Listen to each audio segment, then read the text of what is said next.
In our last lecture, we discussed about Ambedkar's philosophical ideas behind social democracy. So, now in this lecture, we would like to discuss about his views and ideas regarding caste system and its impact on the political democracy of India as caste system is an inherent part of the social structure of Indian society even after the impact of westernization and modernization. Casteism is still continuing in some form and in some content in Indian society, so its impact on the political system and on the political process. He expressed his open views how it leaves its impact on the political democracy of India, and he considered this caste system as a negation of democracy. And in his very ideas and views, the consequences of the caste system on politics are quite obvious in India. The interesting part is to see what effect it has upon the election process in India, which is the foundation of the representative government, which is react of on a system of single member constituency and based on adult franchise or universal adult franchise. So how it leaves its impact and its effect on the very election system and on our representative form of government and democracy that he outlined in his philosophical idea relating to caste system and its impact on political democracy and on the representative government and its how it works in the very election system adopted in India. So, according to Ambedkar, voting is always communal. The voter votes for the candidate of his community and not for the best candidate. Also, according to him, the majority community carries the seat by sheer communal majority, and the minority community is forced to vote for the candidate of the majority community. So also, according to him, the votes of the minority community are not enough to enable the candidate to win the seat against the candidate put out by the majority community. And finally, according to him, as consequence of the social system of graded inequality, the voter of the higher or major communities can never conditions to give his vote to a candidate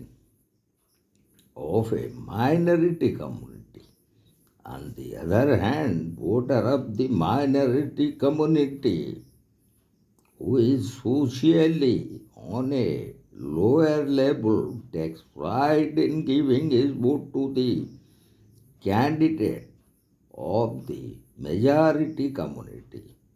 That is another reason why a candidate of a minority community loses in election. So, yeah, in particularly when he was referring about the majority community, that he indicating towards the higher caste and those who are in higher position and those who belongs to the upper caste of Indian society. And here his reference regarding minority community is nothing but to the lower caste or those who belongs to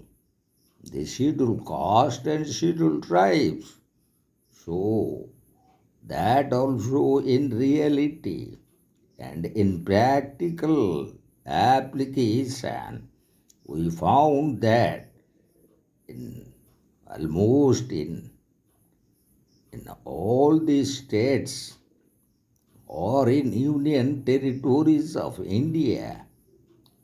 as per example, if you would analyze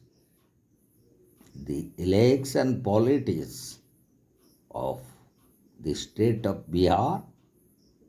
or Uttar Pradesh or Rajasthan or Haryana, we found the very dominant position of the upper caste who usually won the election as they were the dominant caste in those states. Particularly, if you analyze the position of the Yadavas in the state of Bihar or in Uttar Pradesh or the dominant position of the Jats in Haryana, so also in the union territories of Chandigarh and also in the national capital territory of Delhi, we found that majority community which according to Ambedkar as the upper caste, the dominant caste, and those minority communities of the lower caste such as the scheduled caste and scheduled tribes, they do not have any alternative before them. So they had to cast their vote in favor of the candidate who stands from the dominant caste or the upper caste. So, in that very analysis of Ambedkar regarding the very role of caste system in the political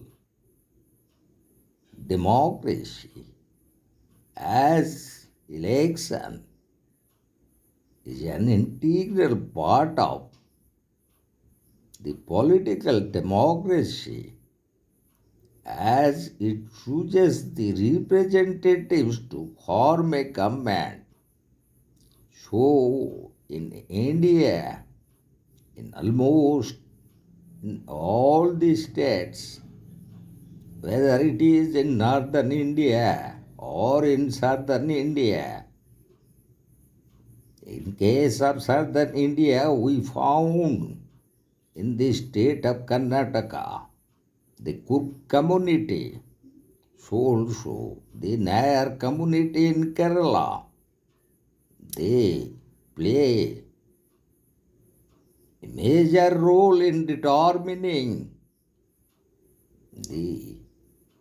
future of political democracy in India. So caste factor is undoubtedly play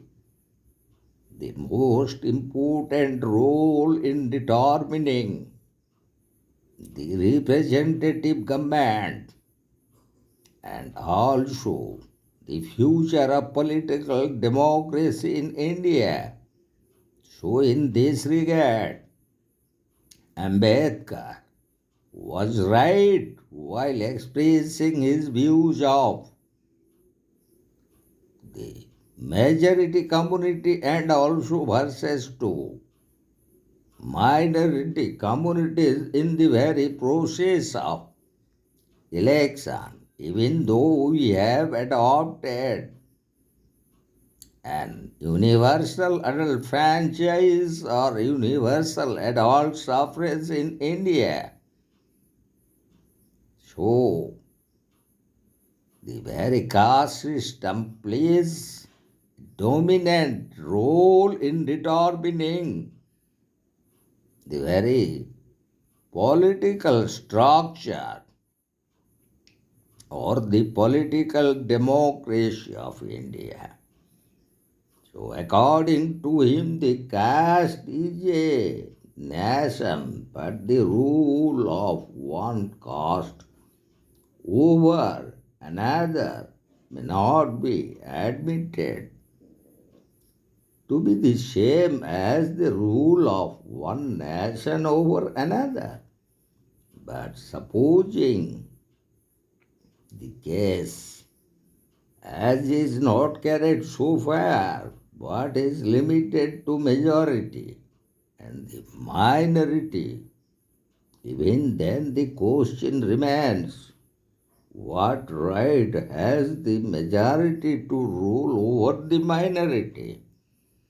So this particular question, as he put to the minority, having their right to rule over the question that he put to the majority, that what right they have to rule about the minority,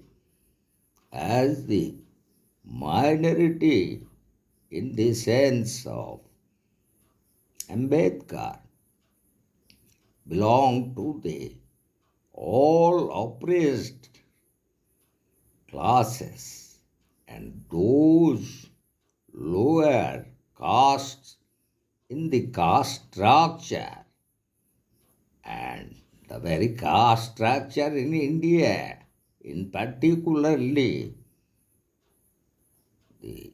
scheduled castes and scheduled tribes, they belong to the lower strata of the society. So they don't have the